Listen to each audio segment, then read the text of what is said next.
આજકાલ દેશમાં ડિજિટલ અરેસ્ટના કિસ્સાઓ સતત વધી રહ્યા છે। થોડા દિવસ પહેલા ઉત્તર પ્રદેશના નોઈડામાં આવી ઘટનાઓ સામે આવી હતી। આ વખતે રાજ્યના સુરતથી આ પ્રકારનો કિસ્સો સામે આવ્યો છે। જો કે ડિજિટલ અરેસ્ટ શું છે અને તમે પણ તેનો શિકાર બની શકો છો, જો કે ચિંતા કરવાની જરૂર નથી। અમે તમને બતાવીશું કે તેનાથી બચવા શું કરવું જોઈએ।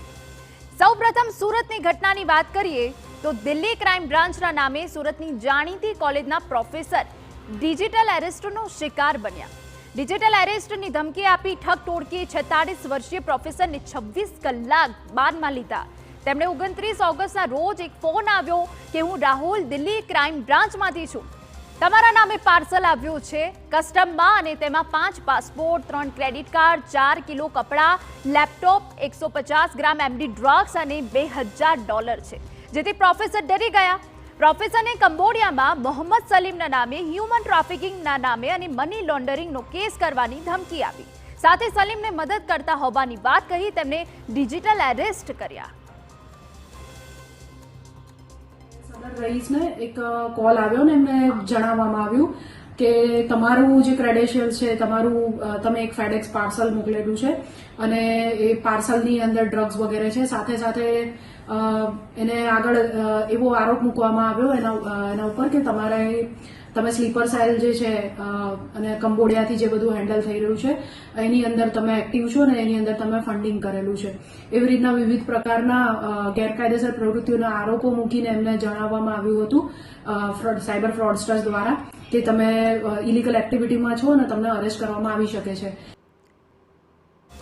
પ્રોફેસરના પુત્રે વારંવાર કોલ કર્યો ત્યારે પ્રોફેસરે માંડ એક વખત કોલ ઉઠાવીને ઘટનાની સમગ્ર હકીકત જણાવી। તાત્કાલિક ઘટના અંગે સાયબર સેલને જાણ કરતા સુરત સાયબરની ટીમ ફોનના લોકેશનના આધારે હોટલ પર પહોંચી હતી।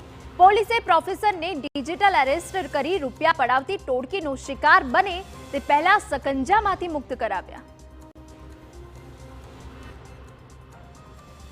સીબીઆઈ, ક્રાઇમ બ્રાન્ચ કે કોઈ પણ સ્ટેટની પોલીસ કે કોઈ પણ જે લો એન્ફોર્સમેન્ટ એજન્સી છે અથવા તો ડિપાર્ટમેન્ટ ઓફ ટેલિકમ્યુનિકેશન આ રીતે કોઈને કોલ કરીને ગુના અંગે જાણકારી નથી આપતા કે આ રીતના સ્કાઇપ કે વોટ્સઅપ કે ટેલિગ્રામ મારફતે તમને વિડીયો સર્વેલન્સમાં રાખીને ક્યારેય તમારું ઇન્ટ્રોગેશન નથી કરતા કે ક્યારેય આ રીતે કોઈને ડિજિટલ અરેસ્ટ નથી કરતા।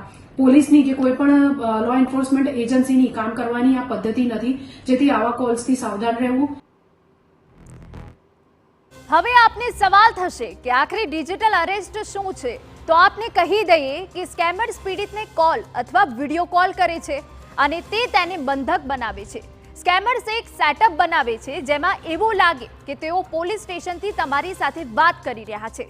સાયબર ગુનેગારો પીડિતાને ફોન કરે છે અને કહે છે કે તમારો ફોન નંબર, આધાર, બેંક એકાઉન્ટ સાથે ખોટું કામ કરવામાં આવ્યું છે। તેઓ ધરપકડનો ડર બતાવીને પીડિતાને ઘરમાં જ ગોંધી રાખે છે અને તેમાંથી છોડાવવા તેમને રૂપિયા આપવા દબાણ કરે છે। જો કે તેનાથી બચી શકાય છે કેવી રીતે, તો આપને કહી દઈએ કે તમારે સાવધાન અને સતર્ક રહેવું।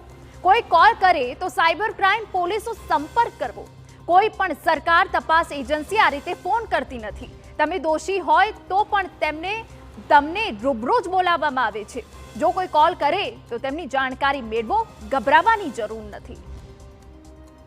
અને હવે